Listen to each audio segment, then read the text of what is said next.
వెంకట గారు మొదటి నాకు అవకాశం ఇచ్చిన సంతోషం. ఎందుకంటే ఈ చర్చ జరగాల్సింది.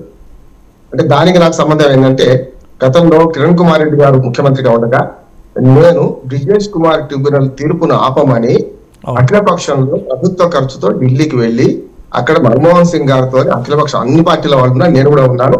అందులో ఒక గంటన్నర టైం 2 గంటలు తీసుకొని వారికి వివరిస్తే ఆ బ్రిజేష్ కుమార్ గారి ట్రిబ్యునల్ ఆ తీర్పును ఆపేశారు. ఎందుకంటే విడిపోయింది రాష్ట్రం, విడిపోయినాక మళ్ళీ వేరే వేరే వాటాలు పంచాల్సింటుంది కనుక వద్దు అని చెప్పి ఆపేశారు. అది జరిగిన దానిలో నేను ప్రత్యక్ష సాక్షిని కనుక నేను అందులో ఉన్నాను కనుక నాకు ఈ అవకాశం ఇచ్చినందుకు సంతోషం. ఎందుకంటే రెండు, ఒకటేమో ఇప్పుడు ఈ ఆరోపణలు ప్రత్యారోపణలు ఏమంటే పంపుతుంటా అనుకొని మీరేం చేశారు నేనేం చేశారంటే గతాన్ని నమ్ముకుంటున్నాను. ఈ గతం అంతా నేను ప్రజల ముందు ఉన్నది 3 ఉన్నాయి ఇందులో. ఒకటి వాటా ఎంత అని అడిగారు, చాలా కరెక్ట్. అది వాటా ఎంత అంటే మొత్తం 812 టీఎంసీలు మనకు, అంటే కర్ణాటక మహారాష్ట్ర పోగా మనకు 812 టీఎంసీలు వచ్చినాయి. దానిలో విభజన చట్టంలో పేర్కొన్నట్టు అప్పుడు ఎందుకు ఆగారు అనే రకరకాల టీఆర్ఎస్ మీద విమర్శలు. ఎందుకంటే అప్పుడు ఎందుకు ఒప్పుకున్నారు కదా, భారతదేశానికి స్వాతంత్రం వచ్చిన కొత్తలో కూడా కాశ్మీర్ సమస్య ఉన్నది, హైదరాబాద్ సమస్య అన్ని చాలా ఉన్నాయి. కానీ దేశ విభజన జరగాలంటే, దేశం స్వాతంత్రం రావాలంటే కొన్నిటికి త్యాగం చేయాల్సి వచ్చింది. అక్కడ కూడా ఆ రోజు త్యాగం చేశారని నేను అంటున్నాను, టీఆర్ఎస్ పార్టీని సమర్థితంగా.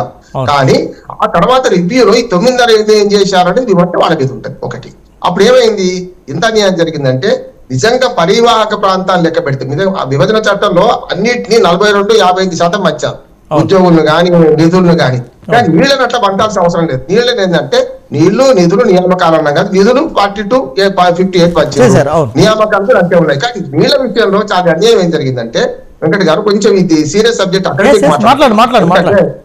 మనకేంటంటే మన పరివాహక ప్రాంతం ఎక్కువ, తెలంగాణలో కృష్ణా నది పరివాహక ప్రాంతం ఎక్కువ, ఆంధ్రప్రదేశ్ లో తక్కువ. ఆ ప్రకారం అయితే 54% మనకు రావాలి, మిగతా 46% అట్టుకోవాలి. నెంబర్ 1 ఒకటి. కానీ అది కాలేదు. ఏమైంది, 42-55% ప్రకారం ఏం చేశారంటే మొత్తం 811 టీఎంసీల్లో 299 టీఎంసీలు తెలంగాణకి ఇచ్చి మిగతా 512 టీఎంసీలు ఆంధ్రప్రదేశ్కి చాలా అన్యాయం అంటున్నారు. నెంబర్ 1. ఆ అన్యాయాన్ని సవరించే కన్నా ముందు ఇంకొక అన్యాయం జరిగింది. ఆ అన్యాయం అది ఒకటి. అంతకుముందు పోతిరెడ్డిపాడు, ఎందుకు వైఎస్ రాజశేఖర రెడ్డి గారు ముఖ్యమంత్రిగా ఉన్నప్పుడు పోతిరెడ్డిపాడు 11 తూములే ఉండే. ఈ 11 తూములు 44 పెంచుకుంటే ఏమన్నారంటే ఈ 11 తూములు పాతే బంద్ చేస్తాం, మిగతా ఉంచుతాం అన్నారు. ఇప్పుడు ఆ 11 నడుస్తున్నాయి, ఈ మిగతా 33 నడుస్తున్నాయి, 44 నడుస్తున్నాయి. అంటే ఏమన్నట్టు అక్కడ అన్యాయం జరిగింది కదా. ఇప్పుడు జరిగిన అన్యాయం ఏంటంటే పిట్టపోరు పిల్లి తెచ్చిందని కేంద్రం చేతులకు తీసుకుంది. ఎంత చెప్పినా మనకు ఆ జీవో చూస్తే అర్థమవుతుంది. ఏం జరిగింది, గతంలో ఏదైతే ఈ ఇద్దరు అంటే 2 రాష్ట్రాల ముఖ్యమంత్రులు విభేదాలతో ఉన్నప్పుడు చంద్రబాబు నాయుడు గారి హయాంలో చూశాం కదా, 2 దేశాల మధ్య పోరాటం జరిగింది. నగారం సాగర్ మీద ఇటు పోలీసులు అటు పోలీసులు, నాకు పోలీసులు ఉన్నారు, నాకు ఏసీబీ ఉందని చంద్రబాబు నాయుడు గారు అన్నారు కదా. ఘర్షణ జరిగింది. సరిగ్గా ఎన్నికల ముందు కూడా మళ్ళీ అదే రకంగా జగన్మోహన్ రెడ్డి గారు అక్కడ ముఖ్యమంత్రి, కేసీఆర్ గారు ఇక్కడ ముఖ్యమంత్రి, మళ్ళీ అదే జరిగింది కదా 2 సార్లు. అప్పుడు ఏమైందంటే అసలు నిజంగా చెప్పాలంటే జాతీయ జల విధానం ప్రకారం అయితే ఇవన్నీ జాతీయ స్థాయి ప్రాజెక్టులు అంటున్నాం, జాతీయ స్థాయిలో ఉండాలి. జలం మొత్తం అంతా కూడా రాష్ట్రాలకు అతీతంగా జాతీయ స్థాయిలో ఉండాలి. కానీ గత కాంగ్రెస్ ప్రభుత్వం కానీ ఇప్పుడు బీజేపీ ప్రభుత్వం కానీ ఇది తీర్చలేదు, ఇప్పటిదాకా వివాదం తీర్చలేదు. 299 కాదు, కనీసం 50% రావాలని అంటున్నారు. దానికి తగిన కృషి చేయలేదే టీఆర్ఎస్ మీద విమర్శ. ఇప్పుడేమో తీరా 2 నెలలు కాగానే సంచులు చదువుకునే వరకు అక్కడిచ్చున్నారు అన్నట్టు కాంగ్రెస్ పార్టీ సంచులు చదువుకునేలోగా అక్కడ కేంద్ర ప్రభుత్వం దాన్ని తీసేసుకున్నది. అంటే ఏమైంది ఇప్పుడు రేపు పొద్దున ఇదంతా బాగానే ఉంది సార్. మీరు చెప్తున్న హిస్టరీ ఉపద్ఘాతం బాగానే ఉంది.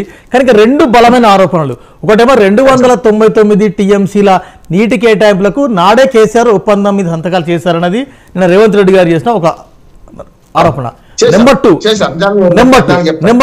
ఉమ్మడి ప్రాజెక్టులన్నీ కూడా కేఆర్ఎంబికి అప్పగించారు, అప్పగించింది కేసీఆర్ అని అదొకటి కాక అప్పగించింది వీరని వీరు. ఈ 2 బలమైన ఆరోపణలు మీరు ఎట్లా చూస్తారు? నేను వాస్తవం చెప్తున్నా, పార్టీతో సంబంధం లేదు. ఒకటి నేను ఇంతకుముందు చెప్పాను, దేశ విభజన అప్పుడు అనేక సమస్యలు అట్లాగే ఉంచిండు అని నెహ్రూ గారి మీద విమర్శ చేస్తున్నాం కదా మనం, కాశ్మీర్ సమస్య అక్కడే. ఇది కూడా ఏమైందంటే ఆనాడు చాలా కష్టంగా తెలంగాణ సాధించుకోవడమే గొప్ప. ఏదో 7 మండలాలు తీసుకెళ్ళిపోయింది కదా తెల్లారి, బీజేపీ వాళ్ళు వచ్చినాక ఏమైంది 7 మండలాలు పోయినాయి. అయినా ఎందుకు ఆగినామంటే ఈ ఏదైనా సరే తెలంగాణ నిలిచి గెలవాలంటే కొన్ని భరించాల్సి వచ్చింది అని నేను అంటున్నాను. టీఆర్ఎస్ కాదు, తెలంగాణ వారిగా చెప్తున్నాను. కానీ ఆనాడు 299 టీఎంసీలకు ఒప్పాల్సిన అవసరం లేదు. కానీ తర్వాత చూసుకుందామని బ్రిజేష్ కుమార్ ట్రిబ్యునల్ కన్నా ముందు దాని తర్వాత మనం సుప్రీంకోర్టులో కేసు వేసినాం. సుప్రీంకోర్టులో కేసు పెండింగ్ ఉంటే కేంద్ర ప్రభుత్వం ఏమన్నదంటే ఈ కేసు తీసేసుకోండి, వాపస్ తీసుకోండి, మేము అమికబుల్ సెటిల్మెంట్ చేస్తాము, ఏఆర్ఎంబి ద్వారా మీకు న్యాయం చేస్తామంటే వెనుక తీసుకున్నారు కదా గత ప్రభుత్వం. అందుకని నేను ఆ బదనాం మోపే ముందు అంతకుముందు మరి పోతిరెడ్డిపాడు వెడల్పు చేసి పోతిరెడ్డిపాడు 33 కొత్త తూములు కట్టినప్పుడు ఇదే డికే అరుణ గారు వెళ్ళి స్వాగతం పలికిన కదా అక్కడ.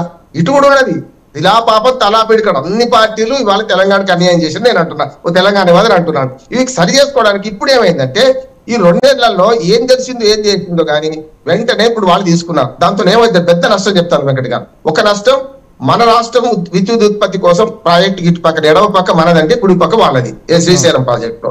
కనుక ఏం చేయాలి, ఇప్పుడు విద్యుత్ ఉత్పత్తి చేయాలంటే మనకు కష్టం వస్తుంటున్నాను. వచ్చే కష్టం నీళ్ల కష్టము. ఇప్పుడు నీళ్లు నిధుల నియామకాల్లో నీళ్ల సంగతిని ప్రభుత్వాలు 3 సంఖ్య పట్టించుకోలేదు. ఇప్పుడు పెద్దన పాత్ర వహించే కేంద్ర ప్రభుత్వం 9.5 ఏళ్ళుగా సంచారం చేసింది. దానికి కారణాలు చెప్తారు వాళ్ళు కూడా, ఆచార్య గారు చెప్తారు. ఏమని అంటే ఇప్పుడు ఇంతవరకు వాళ్ళు సరిగ్గా స్పందించలేదు, చాలా సమావేశాలకు రాలేదు అంటారు కదా. కరెక్ట్, కొన్ని సమావేశాలకు పోలేదు. కేంద్ర ప్రభుత్వంతో సరైన విధంగా వ్యవహరించి వాళ్ళ ద్వారా మనం ఈ నీళ్ల సంగతిని తేల్చకుండా చేసింది గత 9.5 ఏళ్ళుగా టీఆర్ఎస్ ప్రభుత్వము. అంతకు ముందు అన్యాయం చేసింది కాంగ్రెస్ ప్రభుత్వం. మీకు కూడా తెలుసు, 4-5 మీటింగ్ బైకట్ చేశారు కదా. కేఆర్ఎంబికి అప్పగించబడం మేము అప్పగించాం మొర్రో అని మీరు మన ఈఎన్సీ కావచ్చు, తర్వాత ప్రిన్సిపల్ సెక్రటరీ కావచ్చు, వాళ్ళంతా బైకట్ చేసి వచ్చారు. చాలా మీటింగ్లకు మీరు పోలేదు. కరెక్టే, అందుకని నేను అది చెప్తున్నాను కదా. కానీ ఇప్పుడే నేను చేసేది అంటే ఇప్పుడు అప్పగించిన రాలేదని వివాదం ఉన్నది. నా పరిశీలన ప్రకారం అయితే అప్పగించిన అంటున్నాను. రేపు పొద్దున 2 రాష్ట్ర ప్రభుత్వాలు అక్కడ వేరు పెట్టడానికి వీలు లేదు. దీనివల్ల మనకు నష్టం అవుతుంది. శ్రీశైలం ప్రాజెక్టు పూర్తిగా అది జల విద్యుత్ కేంద్రం కోసమే, అది సాగునీటి కోసం కాదు. మన రాష్ట్ర ప్రాజెక్టులను ఢిల్లీకి అప్పచెప్పిన పాపం కాంగ్రెస్ ఏనని బీఆర్ఎస్ బలమైన ఆరోపణ. లేదు సంతకం నానబెట్టారని వాటా ఎందుకు తెచ్చలేదు అంటున్నారు కదా. ఈ 2 తెచ్చాల్సింది కేంద్ర ప్రభుత్వం కదా. కేంద్ర ప్రభుత్వం అంటే జల సంఘం అయితే వాళ్ళు చేయాలి. అందుకని అన్ని పార్టీలు, నా ఒక్కటే విజ్ఞప్తి అండి, ఈ పార్టీల పంచాయతీ వద్దు, అన్ని పార్టీలు తమిళనాడు రాజకీయాలు చేయండి దయచేసి. ఆచార్య గారితో సహా బీజేపీలో ఉన్నా కూడా అందరం కూడా నీళ్ల వాటా కోసం గట్టిగా కొట్టాల్సిన అవసరం ఉందని నేను అంటున్నాను. ఎస్ ఆచార్య గారు నమస్కారం. ఆచార్య గారు నమస్తే అండి. నమస్కారం అండి. రైట్ అయితే ఓవరాల్ ఏం చెప్తారు? నిన్న మీ బండి సంజయ్ గారు కూడా రియాక్ట్ అయినట్టున్నారు. ఈ పాపం బీఆర్ఎస్ది, నేను గతంలోనే చెప్పాను, కేసీఆర్ గతంలో తప్పు చేశారు.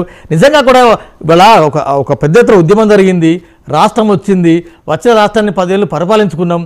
ఆ తర్వాత 10 ఏళ్ల తర్వాత ఈ కొత్త పేచి ఎందుకు, కొత్త పేచి ఏంటంటే ఏం చెప్తారు?